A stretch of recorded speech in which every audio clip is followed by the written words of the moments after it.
So far in this course, we've been exploring various philosophical questions through the works of early ancient Greek philosophers, Socrates, Plato, and Aristotle. For these last few lectures, I would like to jump ahead a few hundred years and explore some new philosophical questions through the works of several medieval philosophers. My reasons for including a bit of medieval philosophy here at the end of our course are as follows. First, though I cannot hope to give any kind of overview of the rest of the history of philosophy from the ancient Greeks all the way till today, but by taking a look at some medieval philosophers, I can give you a sense of where philosophy goes and what philosophy does over the next several hundred years after Aristotle.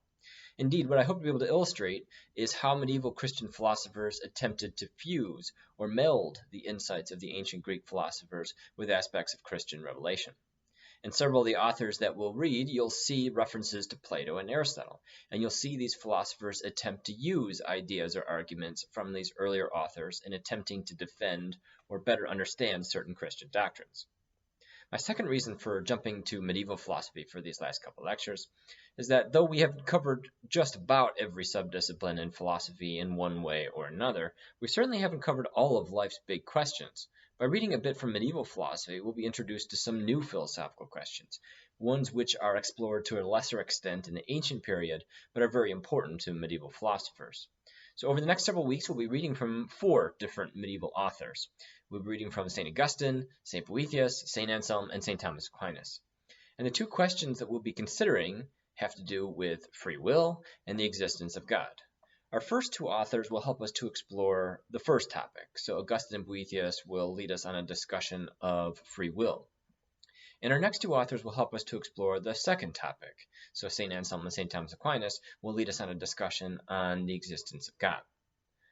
So I want to start today by talking about free will through the reading of St. Augustine. So let's get started by talking about free will. Roughly, there are 2 big questions, 2 big philosophical questions we can ask about free will. First question we can ask is, well, what do we mean by free will? What would it mean for a will to be free? What are the requirements? What would we need to be looking for, right, if we're looking to see whether someone has acted freely or not? And there are a lot of debates about what exactly would be required in order for an action or a choice to be free. The second big question is, once you've settled what free will is, what you're looking for, the next big question is whether we have it. And there's a lot of debate about reasons for thinking we do have free will and reasons for thinking that we don't have free will.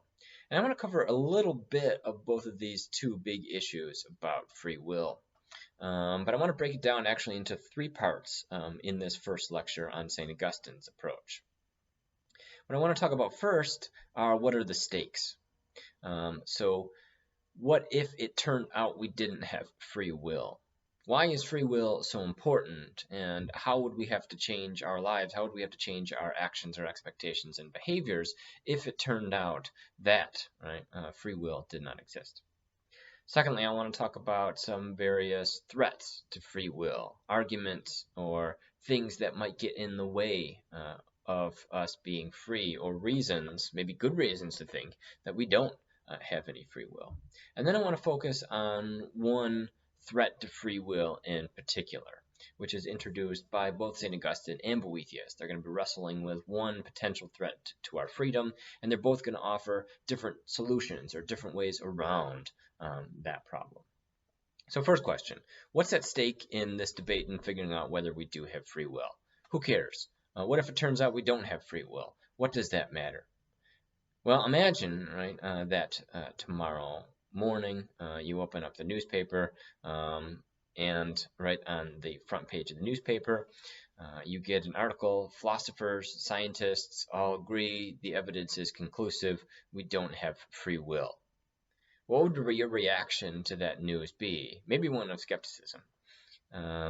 But let's say, that you were convinced that they were right, that we did have new evidence, that we did have new compelling arguments for thinking that we do not have free will.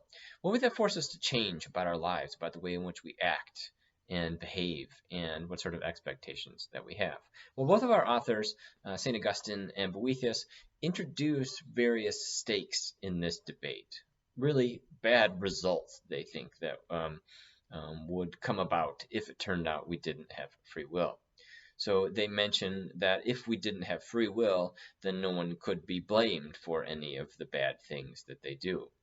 On the flip side, no one could be praised, or it wouldn't make sense to reward anyone for doing any of the good things that they do. And in a way, if they're not free, they can't help it. So what's the sense of blaming or praising people? It also means that our practices or the very concepts of virtue and vice would also have to be tossed out the window.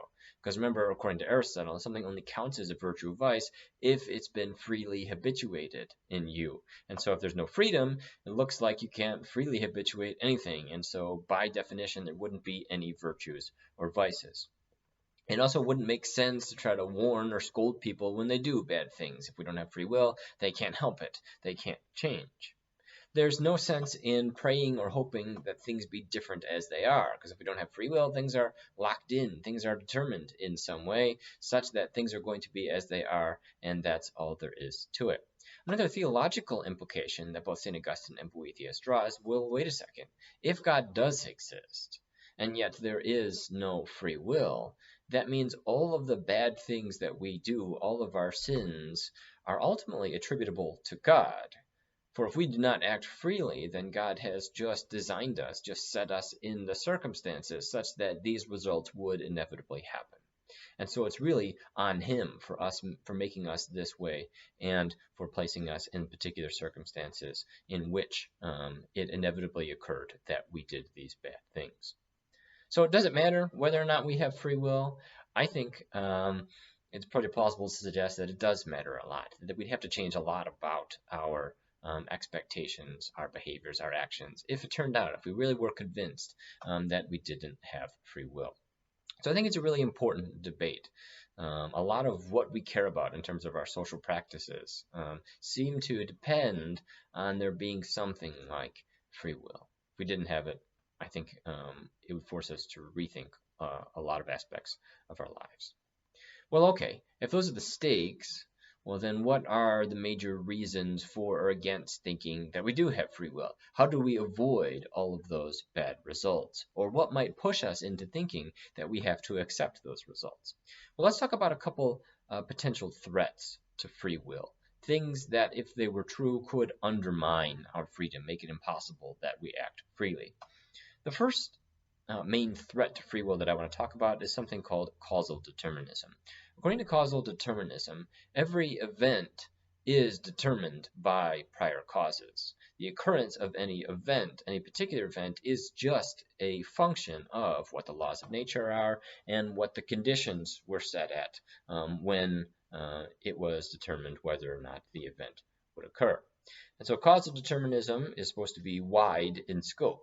If sort of universal causal determinism is true, then not only is every event determined by prior causes, the events of your choices and actions are also determined by prior causes.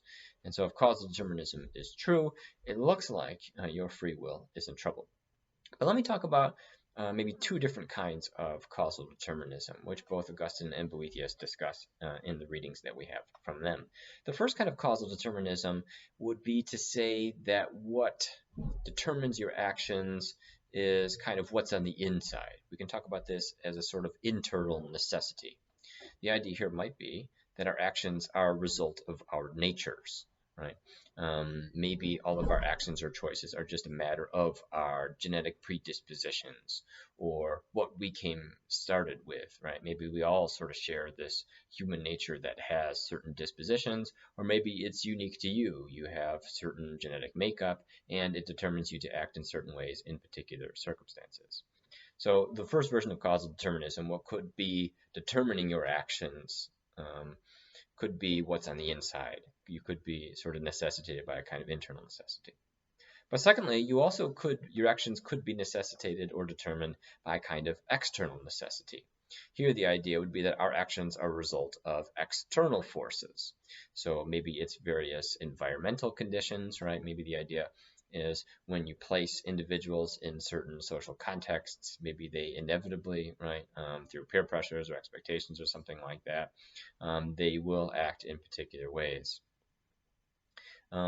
Or maybe it's how you're raised. Maybe what is causing your actions is the way that you were sort of molded from the outside by others. Or maybe, right, there are some other agents that are manipulating you in various ways, right? Maybe the government, right, is spying on you and getting you to do various things through subliminal messaging. Maybe advertising, right, is doing that as well. So the second kind of causal determinism, or external necessity, says that maybe a lot of your actions are actually sort of pushed or determined by things outside of you, environment or other agents. Putting these two together then, right, what you'd have, and you wouldn't have to say that it's all internal necessity or external necessity. You could say that some of your actions are determined by your nature, some of your actions are determined by external forces. And the challenge of causal determinism is to say that once we, right, put together all of these possible influences on your actions, it looks like any particular choice or action that you make would seem to be covered by either the internal necessity or the external necessity. Once we account for all the internal and external influences, what's left for your freedom? What's left that isn't explained by means of these things? That's the threat of causal determinism. And it's a very serious one. It's one that is discussed a lot in the literature. Some scientists might tell you that causal determinism is true, right? And therefore, we don't have anything like free will. I'd be suspicious of any scientist who wanted to make such sort of a bold and conclusive claim. I think this is a philosophical question on whether causal determinism does obtain and whether it does pose these kind of threats to our freedom. But the second major threat to free will is actually the one that our two authors, St. Augustine and Boethius, spend the most time talking about. Rather than it being a matter of the natural world and the natural causes of things, the second kind of threat to free will is not something we'll call causal determinism, but something we'll call theological determinism. According to the worry of theological determinism, the biggest threat to your free will is not some natural causes in the natural world, but something outside of it, namely God. Well, what is it about God that would pose a threat to your freedom? The key here in theological determinism is that God poses a threat to your free will specifically in terms of his knowledge, in terms of his knowledge of the future. The general idea is that there's something about the fact that God knows the future, certainly and without any gaps, that undermines or serves as a serious threat to your freedom. So what I want to do next then is I wanted to explore, actually in the next couple episodes, the problem of theological determinism, or as I want to describe it, the problem of freedom and foreknowledge, because these are the two things that are supposed to be clashing. So the first thing I want to do is I want to take a look at the way that St. Augustine describes or phrases the problem, just to get a good sense of how he's understanding the problem. And then what I want to do is I want to formulate that worry, that problem, that objection, that threat to free will in premise to conclusion form. And then I want to puzzle about over the next couple of lectures, what should we say about this argument? How should we get around the problem? How could we preserve our free will in light of God's knowledge of the future? So if you have your readings, I want to turn to St. Augustine's formulation of the problem, at least in words. So I'm on page 73 of the reading in St. Augustine's On Free Choice of the Will. Here's what he says. On page 73, the first full paragraph. Since these things are true, I very much wonder how God can have foreknowledge of everything in the future, and yet we do not sin by necessity. It would be an irreligious and completely insane attack on God's foreknowledge to say that something could happen otherwise than as God foreknew. So suppose that God foreknew that the first human being was going to sin. Anyone who admits, as I do, that God foreknows everything in the future will have to grant me that. Now I won't say that God would not have made him, for God made him good, and no sin of his can harm God, who not only made him good, but showed his own goodness by creating him, as he also shows his justice by punishing him, and his mercy by redeeming him. But I will say this, since God foreknew that he was going to sin, his sin necessarily had to happen. How then is the will free when such inescapable necessity is found in it?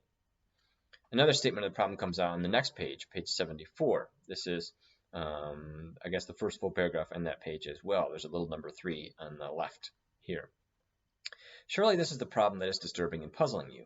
How is it that these two propositions are not contradictory and inconsistent? 1, God has foreknowledge of everything in the future, and 2, we sin by the will, not by necessity. For you say, if God foreknows that someone is going to sin, then it is necessary that he sin. But if it is necessary, the will has no choice about whether to sin. There is an inescapable and fixed necessity. And so you fear that this argument forces us into one of two positions. Either we draw the heretical conclusion that God does not foreknow everything in the future, or if we cannot accept this conclusion, we must admit that sin happens by necessity and not by will. Isn't that what is bothering you? That's it exactly. So you think that anything that God foreknows happens by necessity and not by will. Precisely. So there we get two formulations of the problem. One of the formulations gets a nice contrast, apparent inconsistency between two claims, that God knows everything in the future unfailingly, and that we sin by the will and not by necessity. There seems to be a clash between these two claims. They both can't be right, it seems. So here's my attempt to formulate this argument premise by premise. I put this in the notes that I made available on Canvas. I'll also push it on a topic in the discussion board. Here's my formulation of the problem. Let's call this the problem of freedom and foreknowledge. Premise 1 might be something like this. If God knows everything, then he knows precisely what will happen in the future. So the idea is that his knowledge of the future follows from his omniscience. Premise 2. If God knows precisely what will happen in the future, then he knows precisely what I will do. So if he knows everything about the future, and I perform certain actions or make certain choices in the future, then he knows what I'm going to do. Premise 3. If God knows precisely what I will do, then I cannot do anything other than what he knows I will do. God is not just guessing about this. He knows it with certainty. And if he knows it with certainty, then I can't change it. Otherwise, I will make what he believes now to be false, and it wouldn't count as knowledge. Premise 4. If I cannot do anything other than what God knows I will do, then my actions are necessary. They're fixed, in a sense. What he knows I will do, that's the one thing that I'm going to do. It might seem like I have several options available to me, but the one option that I choose is the one and only option that is really available to me. Premise 5. If my actions are necessary, then they are not free. Premise 6. Hence, if God knows everything, then my actions are not free. So far we've got through premise 1 through 6 is a kind of hypothetical syllogism. Each premise is an if-then, and the conclusion also is an if-then. If God knows everything, you could deny that, but as St. Augustine and Boethius point out, that's a feature of Christian doctrine. To deny that God knows everything is to say that he is less than perfect, but to say that God is less than perfect is to say that God does not exist, because God is by definition the most perfect being, as we'll see. Premise 7, though, turns the argument from not only hypothetical syllogism, but to a kind of dilemma.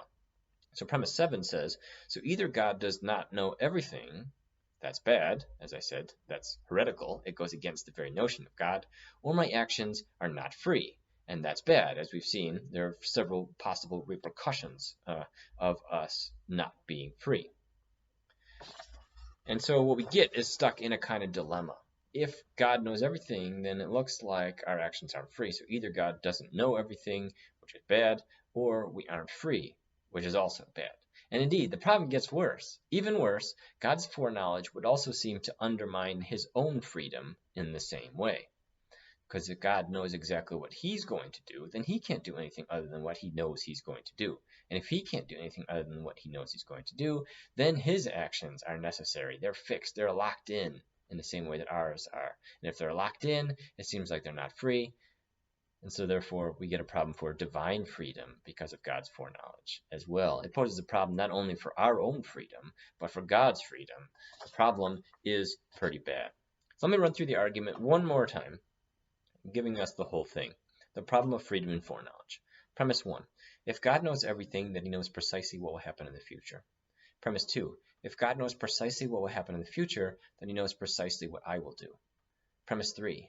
If God knows precisely what I will do, then I cannot do anything other than what he knows I will do. Premise 4. If I cannot do anything other than what God knows I will do, then my actions are necessary.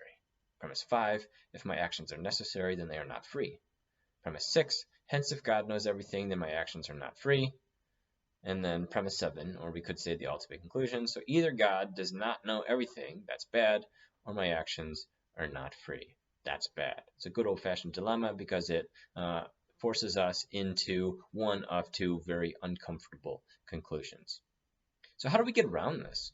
Do we want to deny? It seems like that God knows everything. That's sort of a last resort, because in order to deny that God knows everything, it seems like we'd have to deny that God is perfect. And to say that God is not perfect seems to suggest that God does not exist.